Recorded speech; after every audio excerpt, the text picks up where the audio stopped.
Subscribe now and press the bell icon. Never miss an update. Hello friend, स्वागत है आपके अपने YouTube channel Farooq sir intelligent classes में। मैं फारूक सर आज आप लोग के लिए लेके आया हूँ एक बेहतरीन सा टॉपिक। आज हम इस वीडियो में पढ़ेंगे क्लास 10th के हिंदी का ऑल VVI ऑब्जेक्टिव क्वेश्चन और देखते हैं कि क्या हम लोग। हेलो फ्रेंड, स्वागत है आपके अपने यूट्यूब चैनल। मैं फारूक सर आज क्लास 10th वाले बच्चों के लिए लेके आया हूँ क्लास 10th वाले बच्चों के लिए लेके आया हूँ हिंदी का ऑल VVI ऑब्जेक्टिव क्वेश्चन। तो आप सभी स्टूडेंट जुड़ जाएं और आज बहुत ही इम्पोर्टेंट क्वेश्चन देखने वाले हैं हम लोग।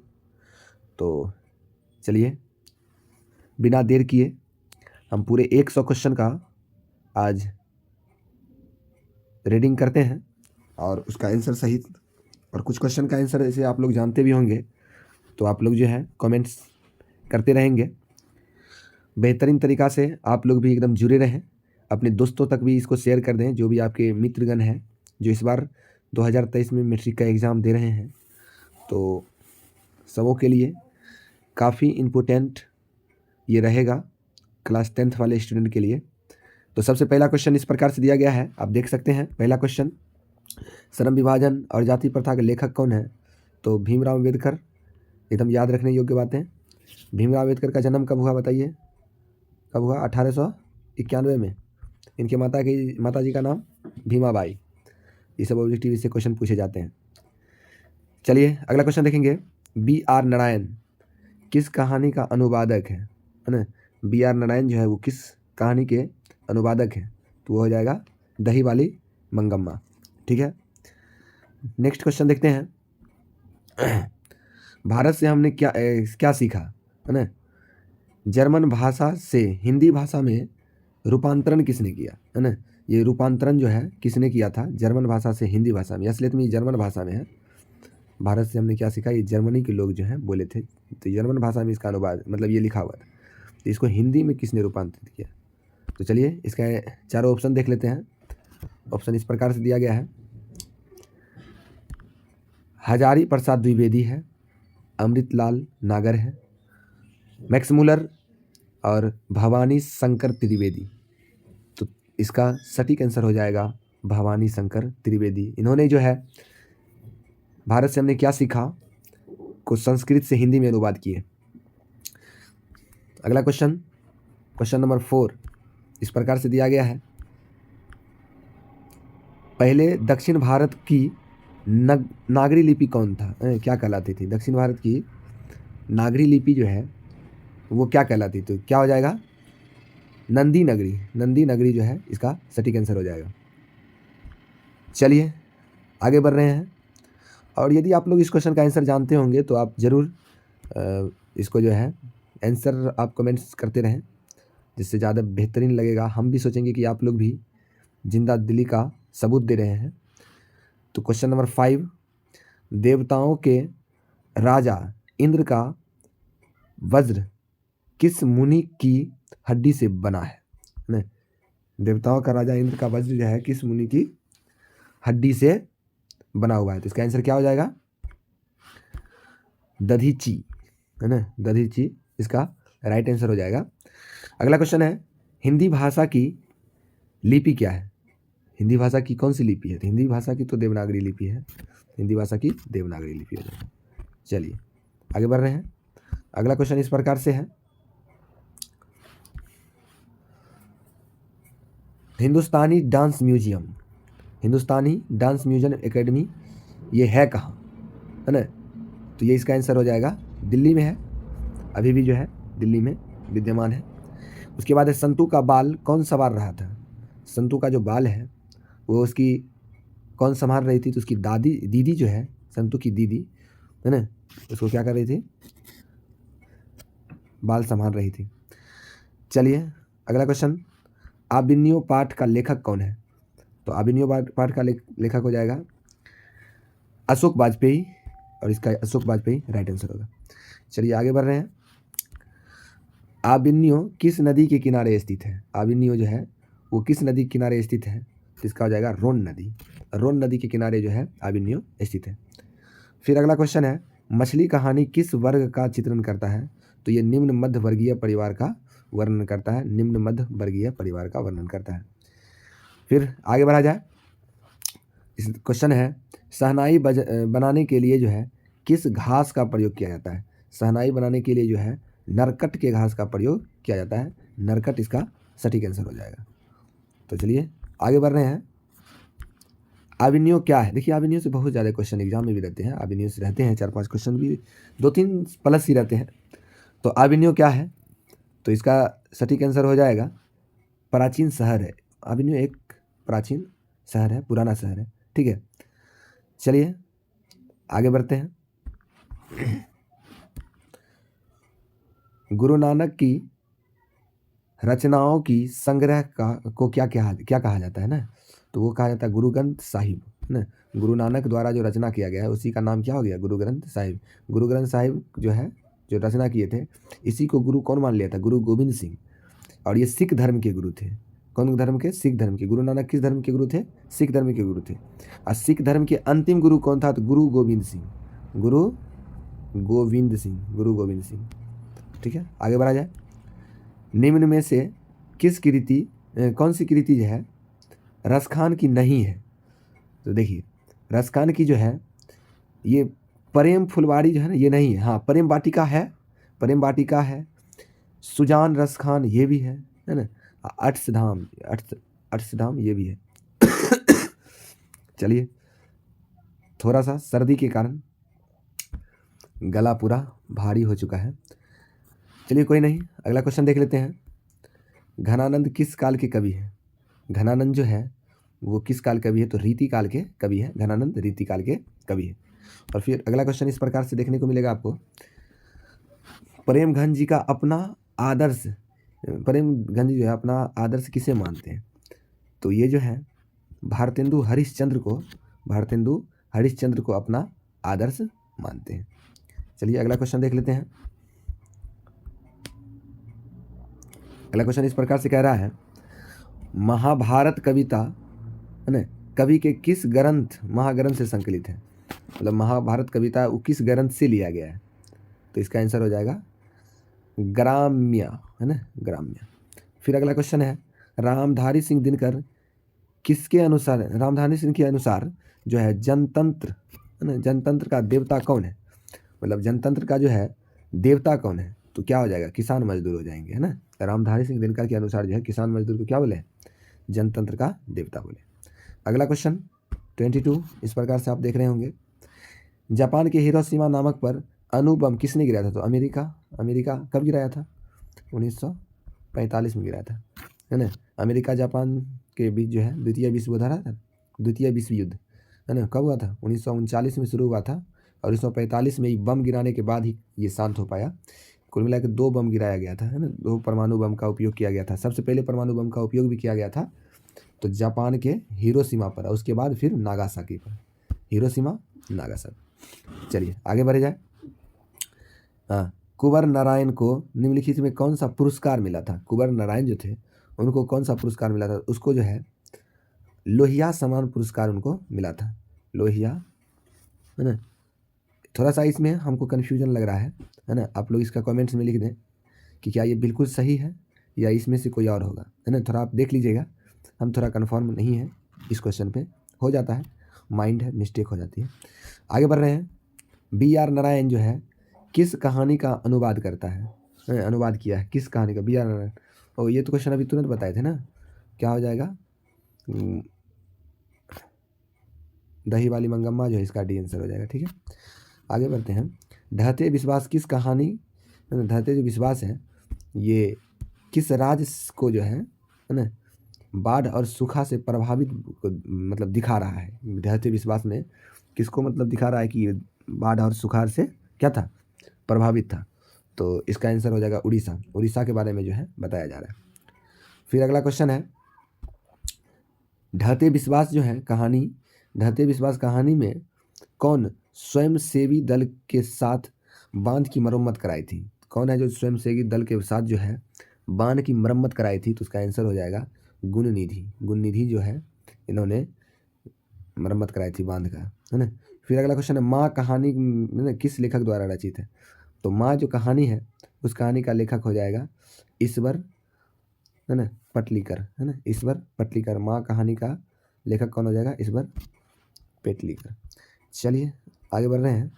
क्वेश्चन कह रहा है विष की दांत का पात्र कौन है। देखिए विष की दांत का पात्र जो है उनमें से कौन है। देखिए बहादुर ने होगा, संतु ने होगा, भग्गू ने होगा, लेकिन और देखते हैं इसका, है ना, गिरधर।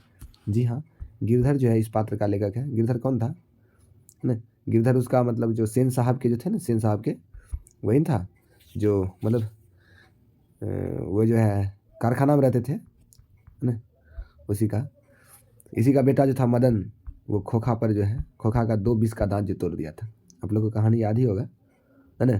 तो ये हो जाएगा गिरधर। फिर अगला क्वेश्चन देख लेते हैं, नगर किस भाषा की कहानी है। तो देखिए नगर जो है ना वो तमिल भाषा की कहानी है। नगर कौन भाषा की है? तमिल भाषा की। चलिए याद करते जा रहे हैं आप लोग, याद होगा ही आप लोग को, बस आप कमेंट्स करते जाइए, बस हो गया, है ना। कमेंट्स करते जाइए कि सर ये होगा, हमसे पहले आप बोल दीजिए, है ना। और ऐसा रियलाइज करके कभी भी वीडियो देखा कीजिए कि आप सोचिए कि हम क्लास में ना पढ़ रहे हैं, मज़ा आ रहा है ना, इस प्रकार से, तब जा करके आप बेहतर अचीव कर पाइएगा, है ना। चलिए तो अगला क्वेश्चन आपको देखने को मिलेगा, बाबा भीमराव अम्बेडकर जो है ना, ये क्या थे। तो देखिए ये जो थे ना ये वकील थे, नहीं वकील थे। देखें आप कोट टर्ट पहने हुए हैं, वकील वाला कोट। आप कभी भी आप उसका फ़ोटो देखिएगा ना, उनका फ़ोटो, तो आपको वकील के ड्रेस में ही ज़्यादा मिलेंगे। अगला, बंगाली कवि कौन थे। बंगाली कवि कौन थे, क्या हो जाएगा? जीवनानंद दास। फिर अगला क्वेश्चन है, हमारी नींद में, नींद किसका प्रतीक है। हमारी नींद कहानी है ना, बताइए हमारी नींद क्या है? कहानी है। तो इसमें कह रहा है ये किसका प्रतीक है। तो ये हो जाएगा, ये क्वेश्चन का क्या हो जाएगा? गफलत का प्रतीक है, गफलत का प्रतीक है ना। हमारी नींद किसकी प्रतीक है? गफलत का प्रतीक है। चलिए आगे बढ़ रहे हैं। चलिए अगला क्वेश्चन है 33, लौट कर जाऊंगा फिर कविता में किस फसल की खेती की चर्चा की गई थी। लौट कर आऊँगा, है ना, और इसमें जो है किसकी चर्चा की गई थी। तो ये धान के फसल के बारे में इसमें चर्चा की गई। चलिए अगला देखिए, क्वेश्चन है कि अंगों के डॉ को बच्चा क्या समझता है। तो क्या समझता है? माँ समझता है, सोचता है इसकी माँ ये है।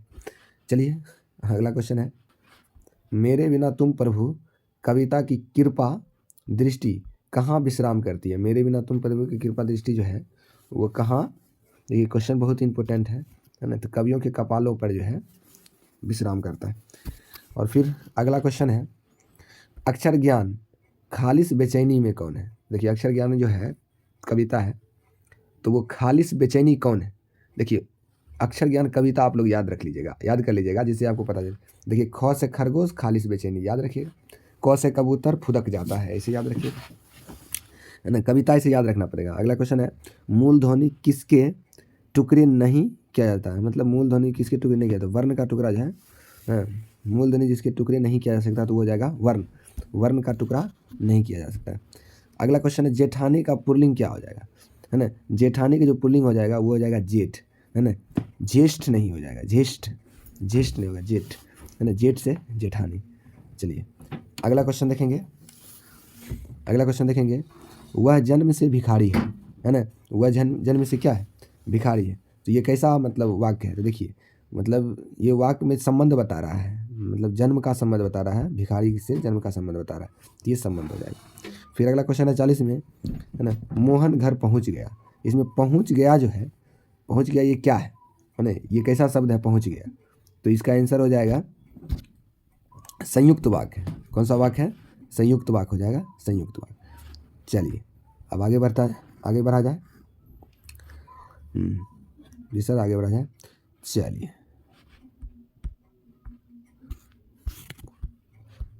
आगे इस प्रकार से क्वेश्चन है कि 41 नंबर, अब के कितने भेद होते हैं। अब के कितने भेद होते हैं। देखिए अब जो है, अब के कितने भेद होंगे, तो वो हो जाएंगे 4 भेद होते हैं। अब के कितने भेद? अब के 4 भेद, है ना। भेद वाला क्वेश्चन कई रहते हैं, जैसे संज्ञा के कितने भेद, 5 भेद हो जाएंगे। सर्वनाम के कितने भेद, 6 भेद हो जाएंगे। इसी प्रकार अब के कितने भेद, 4 भेद हो जाएंगे। उसके बाद फिर अगला क्वेश्चन है, मैं रोटी खाता हूँ, इस वाक्य मतलब यह वाक्य जो है किस वाच्य में है ना। कृतवाच की, कर्मवाच की, भाववाच, इनमें से कोई नहीं, है ना। तो इसका आंसर हो जाएगा कृतवाच, कृतवाच। चलिए अगला है अनादि में कौन सा समास है? जिसके आगे में ओ या अन लगा हो ना, वो क्या हो जाएगा? नया समास हो जाएगा। जिसके आगे में अन या न लगा हो तो हो जाएगा अन या न लगा हो, मतलब नहीं का बोध हो जाए, ओ या अन लगा हो तो नया समास हो जाएगा। फिर अगला भूतकाल कितने भेद होते हैं? तो भूतकाल के जो है 4 भेद होते हैं, भूतकाल के 4 भेद होते हैं। फिर अगला क्वेश्चन, निम्नलिखित में कौन शब्द तद्भव है ना? तत्सम, तद्भव, देशज, विशेषज पढ़े आप लोग, जो संस्कृत से डायरेक्ट हिंदी में प्रयोग करने लगे हैं हम लोग। संस्कृत से रूपांतरित हो करके जो शब्द आया है ना, उसी को बोलते हैं तद्भव शब्द कहते हैं, है ना। और वो हो जाएगा इसका पलंग। पलंग शब्द हिंदी जो बना है ये संस्कृत शब्द से बना है ना। तो संस्कृत से डायरेक्ट आकर के इसमें मिल गया है। ये शब्द मतलब उत्पत्ति संस्कृत में हुआ था, ठीक है। तो ये 45 का क्या हो जाएगा? इसका आंसर सी हो जाएगा। चलिए आगे बढ़ा जाए। क्वेश्चन इस प्रकार से दिया गया है, उद्गम के आधार पर शब्द के कितने भेद होते हैं, है ना। उद्गम के आधार पर, उद्गम को उत्पत्ति भी बोला जाता है। तो उद्गम के आधार पर शब्द कितने भेद होते हैं? शब्द के कितने भेद होते हैं? तो इसका आंसर हो जाएगा 4 भेद होते हैं, है ना। 4 भेद होते हैं। चलिए आगे बढ़ा जाए। स्वागत का सही संधि विच्छेद क्या है? तो बहुत बच्चा जो है दूसरा चीज मार दे, है ना। स्वज और आगत मार दे, ऐसा नहीं, सूज और आगत होगा, सूज और आगत, सूज और आगत स्वागत, सूज और आगत स्वागत। चलिए अगला है टन बोल जाना, है ना। टन बोल जाना, इसका क्या मतलब हुआ? टन बोल जाना का मतलब क्या होता है? तो जैसे नहीं कहता वो आदमी टन बोल गया, टन बोल का मतलब क्या हो जाएगा? मर जाना। टन बोल गया का मतलब क्या हो जाएगा? मर जाना हो जाएगा। चलिए अगला है 39 नंबर क्वेश्चन है, अलंकार के कितने भेद होते हैं? Very important question. अलंकार के कितने भेद होते हैं? तो देखिए अलंकार के जो होते हैं वो 2 भेद होते हैं। अलंकार के 2 भेद होते हैं, अलंकार के 2 भेद होते हैं। चलिए आगे बढ़ा जाए। लंबोदर, लंबोदर कौन सा समास है? देखिए लंबोदर किसको बोलते हैं? गणेश भगवान को बोलते हैं ना लंबोदर, लंबा हो उदर जिसका, उदर में पेट। ये बहुवीरी समास, जिसमें भगवान का उपाधि जो है ना, जिस नाम में भगवान नजर आए, समझ जाइएगा वो बहुवीरी समास होंगे। ऐसे समास का जो है, समास के लिए जो है आप लोग को अलग से वीडियो बनाएंगे, है ना। आप लोग कमेंट्स में करें, कमेंट्स लिखें कि क्या आपको समास की वीडियो की ज़रूरत है, क्या समास में आप कन्फ्यूज रहते हैं। तो आपकी कन्फ्यूजन को दूर करने के लिए हम कोशिश करेंगे अगले वीडियो में। लिखा है शुष्क का विलोम क्या होता है ना। शुष्क, शुष्क का विलोम, विलोम का मतलब समझ उल्टा, तो क्या हो जाएगा? आद्र, आद्र का विलोम शुष्क। फिर अब बिरजू महाराज के गुरु कौन थे? बिरजू महाराज के उनके गुरु जी थे, वो उसके पिताजी के बाद कौन बने थे? मैंने चाचा जी बने थे, है ना। चाचा जी ही उनकी जो है आलन पालन करते थे, लेकिन पहला गुरु कौन थे? तो बाबू जी हो जाएंगे, ठीक है। उसके पिताजी गुजर गए थे, उससे पहले, है ना, पिताजी जब तक थे तो उनका गुरु जी वही थे और उनको ही अपना गुरु मानते थे, ठीक है। चलिए अगला है ला शत्रुज क्या है ना। ला शत्रुज जो है वो क्या है? तो ला शत्रुज जो हो जाएगा ना, ईसाई का मठ है। ईसाई का क्या है? मठ है, ईसाई मठ। चलिए आगे बढ़ा जाए। आगे बढ़ा जाए। क्वेश्चन है मछली पाठ, है ना। मछली पाठ के लेखक कौन है? मछली जो पाठ है उसका लेखक कौन है? तो वो हो जाएंगे विनोद कुमार। विनोद कुमार जो है मछली पाठ के लेखक है। फिर पिकासो क्या था, है ना। पिकासो बहुत बड़ा जो है ना चित्रकार थे पिकासो, है ना। पूरा ज़िंदगी वो जो है केवल चित्र बनाने के लिए ही दे दिया था अपना ज़िंदगी, है ना। इसलिए कहा जाता है कि लोग केवल अपने काम को ही अपना ज़िंदगी बना लेना तो उसका काम पूरा दुनिया में सराहा जाता है, इसलिए। चलिए आगे बढ़ते हैं। सोना कैसा नाउन है ना, कैसा संज्ञा है? तो सोना को नापा या तौला जा सकता है, ठीक है। तो ये क्या हो जाएगा? द्रव्यवाचक हो जाएगा, द्रव्यवाचक संज्ञा। फिर अगला क्वेश्चन है सरस्वती का पर्यायवाची शब्द क्या? पर्यायवाची शब्द मतलब वही, है ना। सरस्वती जी जो है, सरस्वती माँ, उसको हम शारदे माँ भी कहते हैं।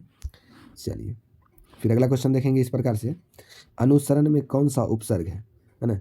अनु में अनु उपसर्ग है, जो आगे में लगा रहता है ना, उसी को बोलते हैं उपसर्ग। चलिए आगे बढ़ते हैं। कहता है कान देना मुहावरे का क्या अर्थ होगा? तो कान देने का मतलब क्या होता है ना। कान देने का क्या मतलब होता है? आप लोग कमेंट्स भी लिखा कीजिए, है ना। पूरी तरीके से ध्यान देना, नहीं कहते इधर ध्यान दो। ध्यान देने का मतलब क्या होगा? कान देना, ठीक है। इसमें शुद्ध कौन है ना। देखिए इस 4 ऑप्शन है और इस चारों ऑप्शन में क्या शुद्ध है ना। तो क्या शुद्ध आपको क्या लग रहा है ना। तो ये जो है उच्छ्वास, ये बिल्कुल शुद्ध है। ये उच्छ्वास है, ये देखो हलंत नहीं है जिसकी वजह से गलत है ना, नहीं तो हलंत रहता तो ये भी सही हो जाता। चलिए अगला है, मैक्स मूलर का जन्म किस देश में हुआ था? मैक्स मूलर जो है उनका जन्म जो है किस देश में हुआ था? ये हो जाएगा जर्मनी। जर्मनी में इसका जन्म हुआ था। फिर अगला क्वेश्चन है, सेन साहब को नई मोटर कार किस रंग की थी? है ना, काली नहीं थी, काली चमचमाती हुई कार, है ना, ऐसा कि अपना मुंह देख पाए, इतना चमचमा रही थी वो कार, है ना। चलिए अगला है, पंडित बिरजू महाराज का संबंध किससे है? तो पंडित बिरजू महाराज जो थे वो क्या थे? नाटककार थे कि कथककार थे, शहनाई वादक थे, है ना, कि नृत्य करते थे? तो क्या हो जाएगा? पंडित बिरजू महाराज जो है ना कथक नृत्य करते थे। कथक नृत्य जो है पंडित बिरजू महाराज कथक नृत्य करते थे। चलिए आगे बढ़ा जाए। विशेषण के देखिए क्वेश्चन आ गया ना, विशेषण के कितने भेद? देखिए भेद वाला क्वेश्चन जो था, आप इस पूरे वीडियो में भेद वाला लगभग सब क्वेश्चन बता दिए गए, है ना। आप इसको भेद वाला के कॉपी में नोट कर लीजिए थोड़ा सा, जैसे कि आपको भेद वाला से फिर कभी भेदभाव ना हो, है ना, मतलब गुस्सा नहीं आए भेद वाला देख करके, है ना। विशेषण के कितने भेद है? विशेषण के कितने भेद है? तो कितने भेद हो जाएंगे? 4 भेद है। विशेषण के 4 भेद है। अगला है,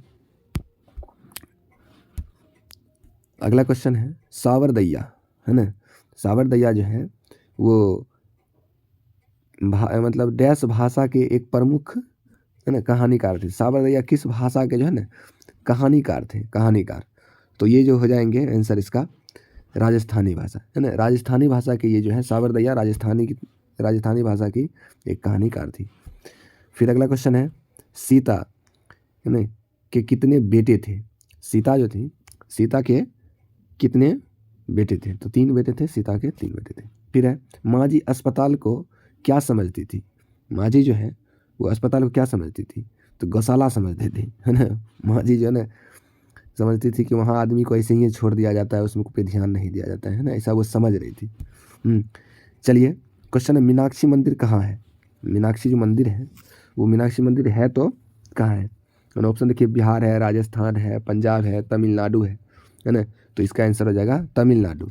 तमिलनाडु के कहाँ? तो मदुरई में, मदुरई, तमिलनाडु राज्य के मदुरई में जो है मीनाक्षी मंदिर है। चलिए हो गया याद। हाँ अब अगला बढ़ रहे हैं। नेक्स्ट क्वेश्चन देखिए, क्वेश्चन है चौवर्ग। तो चौवर्ग जितने भी हैं वो तालु से उसका उच्चारण स्थान होता है। तौवर्ग में से तो, थ, द, ध, है ना, तो तालु द्वारा उसका उच्चारण स्थान। अगर टॉवर्ग रहता तो वो मूर्धा द्वारा हो जाता। अगर कवर्ग रहता तो कंठ द्वारा हो जाता। पवर्ग रहता तो ओट्स होता। ठीक है, तो चौवर्ग है तालु। ठीक है, अगला है 17 नंबर क्वेश्चन आप लोग देख रहे हैं, हिंदी वर्णमाला में कितने स्वर हैं? तो 11 हो जाएंगे। अगर यही क्वेश्चन होता है ना संस्कृत वर्णमाला में, देखिए संस्कृत में अगर यही क्वेश्चन रह जाता है ना कि वर्णमाला सॉरी स्वर की संख्या कितना, तो 13 मारते हैं आप। ठीक है, 13, ऐसे 11 याद रखिएगा। ठीक है, फिर अगला क्वेश्चन है, लौट कर जाऊंगा फिर, है ना, कविता किसके द्वारा भाषायांतरित किया गया, मतलब अनुवाद किया गया है? बताइए तो। अभी ये क्वेश्चन शायद हो चुका है ना, आप देखे होंगे नहीं इससे पहले क्वेश्चन। इस एक तरह से सोचिए ना, दूसरा बार ये क्वेश्चन आ गया, तो उसमें लेकिन ऑप्शन अलग था और इसमें तो ऑप्शन अलग है। देखिए भाषांतरण तो कई लोगों ने मिलकर के किया था, है ना। वो ये जर्मनी से जो है ना हिंदी में किया था, इससे पहले आप देखे थे। और ये भाषांतरण करने वाला एक और व्यक्ति कौन था? प्रयाग शुक्ल थे। प्रयाग शुक्ल भी जो है भाषा को चेंज की। फिर अगला है, जर्मनी में किस कवि का जन्म हुआ, है ना। जर्मनी में किस कवि का क्या हुआ, जन्म हुआ? तो रेनर मारिया रिल्के जो है इनका जन्म कहाँ हुआ था? जर्मनी में हुआ था। चलिए आगे बढ़ा जाए। क्वेश्चन इस प्रकार से देख रहे हैं आप, मंगम्मा से पैसा कौन मांग रहा था? मंगम्मा से बार बार रंगप्पा जो है ना पैसा मांगता था कि माँ जी हमको कुछ उधार दे दीजिए, कुछ अपना पैसा दे दीजिए, है ना। और ये हमेशा रंगप्पा से डरी रहती थी, है ना। क्वेश्चन है, निम्नलिखित शब्दों में से कौन सा शब्द शुद्ध है? देखिए पूजनीय, पूजनीय, है ना, इतने शब्द हैं और आपको लगता होगा ये सब सही है, लेकिन ये पूजनीय जो है ये बिल्कुल सही है ना, याद रखिए। चलिए अगला क्वेश्चन है, देखिए ये क्वेश्चन अभी तुरंत ऑप्शन में था, अभी देखिए क्वेश्चन बन गया है ना। जीवनानंद दास की कृति क्या है? जीवनानंद दास की कृति क्या है? इसका आंसर हो जाएगा उपयुक्त सभी। देखिए ये भी लिखे हैं, धूसर पांडुलिपि भी लिखे हैं, बनलता सेन भी लिखे हैं, महापृथ्वी, देखिए पृथ्वी ऐसे लिखा है ना, महापृथ्वी कौन लिखे थे? तो यही हो जाएगा जीवनानंद। ठीक है, अगला क्वेश्चन है, हाँ 76 नंबर क्वेश्चन देखेंगे अभी आप, है ना। कभी अगले जन्म में, है ना, क्या नहीं बनना चाहते हैं, मतलब अगले जन्म में कभी क्या बन करके पैदा होना नहीं चाहते हैं, तो वो है सांप। सांप बन के कभी पैदा होना नहीं चाहते हैं। अगला रेनर, है ना, मारिया मिल्की की मृत्यु कब हुई, तो 1930 ईस्वी में इसकी मृत्यु हो गई। ठीक है, फिर अगला क्वेश्चन आप देखेंगे इस प्रकार से। क्वेश्चन है झरा पालक की रचनाकार कौन है। देखिए झरा पालक, है ना, और इसका रचनाकार कौन है, तो वही हो जाएगा जीवनानंद दास, जीवनानंद दास। फिर अगला है त्रिशंकु का लेखक कौन है। देखिए त्रिशंकु का लेखक कौन है, तो इसका आंसर हो जाएगा डी, है ना, क्या हो जाएगा, विनेर डंगवाल, है ना, विनेर डंगवाल। चलिए अगला क्वेश्चन हो जाएगा 80 नंबर क्वेश्चन आप लोग देख रहे हैं अभी। लंबोदर, है ना, ये कैसा शब्द है, लंबोदर जो है ना, ये इसमें से कैसा शब्द है। देखिए लंबा जोर उदर, है ना, तो ये हो जाएगा लंबोदर। तो ये योग है, मतलब योग हुआ, जोड़ा गया शब्द, है ना, तो योग हो जाएगा। चलिए अगला है वर्ण के भेद कितने हैं, तो आप लोग जानते ही हैं वर्ण के कितने भेद होते हैं, 2 भेद होते हैं, स्वर वर्ण, व्यंजन वर्ण, और भी कुछ होते हैं क्या, नहीं होते हैं।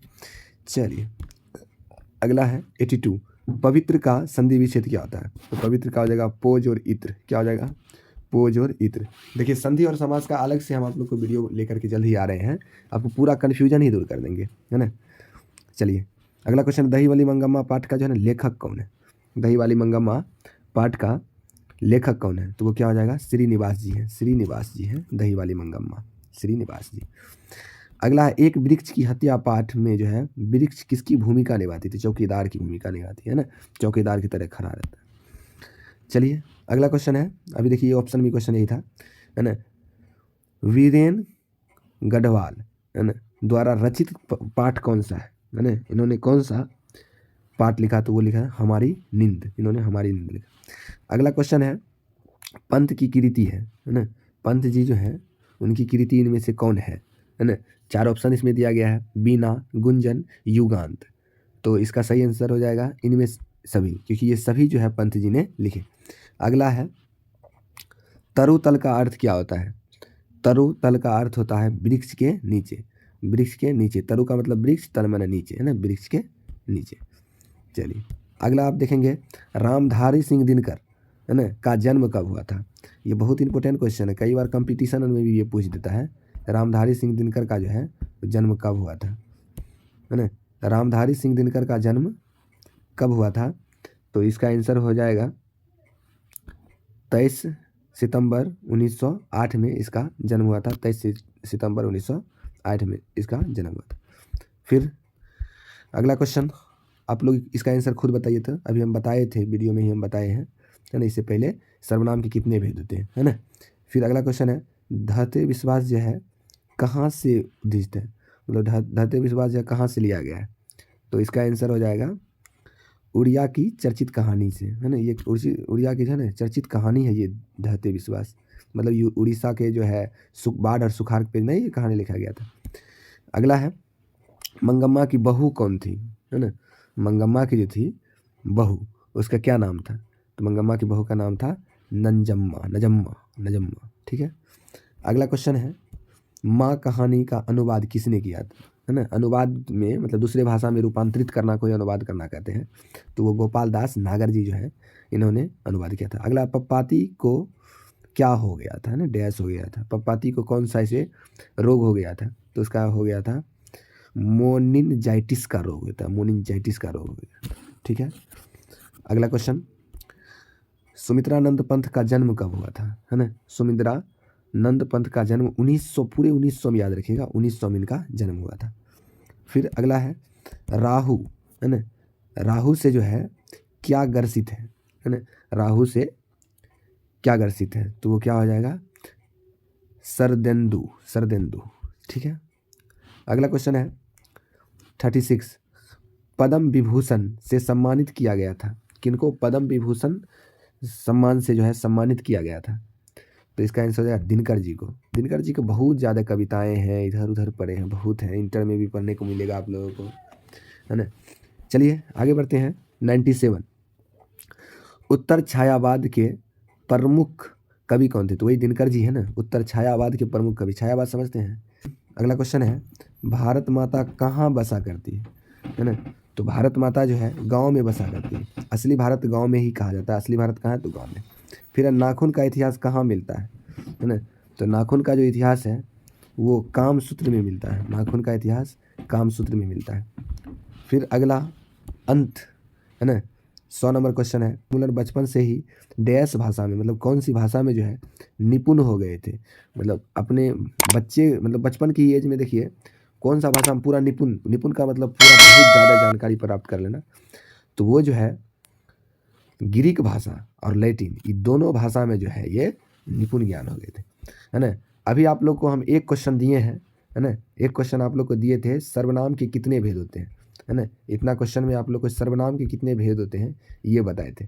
सर्वनाम के कितने भेद होते हैं आप लोग जो है कमेंट्स में ज़रूर उसका उत्तर दीजिएगा, ठीक है। चलिए अब मिलते हैं फिर अगले वीडियो में। तब तक के लिए आप लोग को कैसा वीडियो चाहिए, है ना, आप इस प्रकार से आप हमको ज़रूर कमेंट्स में लिखें, और हम पूरी तरीक़ा से कोशिश करते रहेंगे कि आप जो है पूरी 100% सभी विषयों में बेहतर से बेहतर रिजल्ट लाएँ, है ना। बेहतर से बेहतर रिजल्ट लाने के लिए आप हमेशा हमारे इस चैनल से जुड़े रहें, और इस चैनल में पूरा किताब का भी सॉल्यूशन मिलता है। और अभी तो एग्ज़ाम का टाइम है, तो अभी चाहिए कि VVI ऑब्जेक्टिव सब्जेक्टिव करवाना। इसमें बहुत ज़्यादा सब्जेक्टिव क्वेश्चन का आंसर भी आपको मिल चुकेगा। खास करके जितने भी VVI क्वेश्चन है ना, जितने भी VVI क्वेश्चन है साइंस के फिजिक्स में, है ना, साइंस के फिजिक्स में जो है पूरा क्वेश्चन जो है इस पर क्वेश्चन सहित आंसर लिखा दिया गया है एक वीडियो में। आप जा कर के देख सकते हैं पूरा वीडियो, आप विजिटिंग कीजिए। प्ले लिस्ट में आप जाइएगा तो साइंस लिखा होगा, है ना, उस साइंस में कई वीडियो मिलेगा आपको, तो उस वीडियो में आप जा कर के अच्छी तरीक़ा से देखिए कि कौन सा जो है ना फिजिक्स का ऑल मतलब पूरा ख़त्म हो गया है। लगभग जो है 20 से 25 मिनट के अंदर जो है वो पूरा, है ना, ख़त्म है। 30 मिनट लगा होगा, है ना, और पूरा एकदम VVI क्वेश्चन पूरा प्रश्न के साथ उत्तर भी है ना, क्वेश्चन आंसर पूरी दिया गया है। तो आप उसको ज़रूर देखें, है ना, और अपने दोस्तों तक भी इस चैनल के बारे में बताएं, शेयर करें। तो चलते हैं, मिलते हैं फिर अगले वीडियो में। तब तक के लिए आपको बहुत बहुत धन्यवाद इस पूरे वीडियो देखने के लिए। आपने ये वीडियो देखा, इस वीडियो देखने और इस चैनल को सपोर्ट करने के लिए आपको बहुत बहुत धन्यवाद।